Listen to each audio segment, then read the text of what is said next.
Kasus COVID-19 kini melanda dunia pendidikan di kota Parepare, Sulawesi Selatan. Salah satunya seorang guru SMP yang terkonfirmasi positif COVID-19 dan kini menjalani perawatan di ruang isolasi Rumah Sakit Fatimah Kota Parepare. Sementara itu, pihak sekolah langsung melakukan tes swab ke sejumlah siswa dan guru yang melakukan kontak.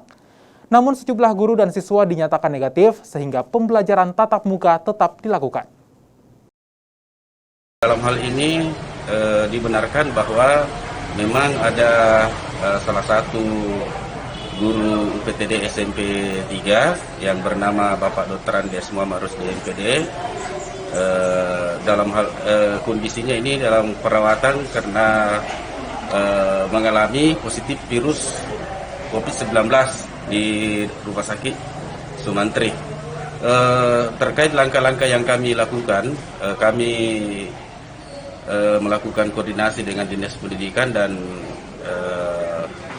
Puskesmas Lumpue dan hasil koordinasi kami yaitu melakukan swab semua guru dan siswa dan hasilnya alhamdulillah semua negatif.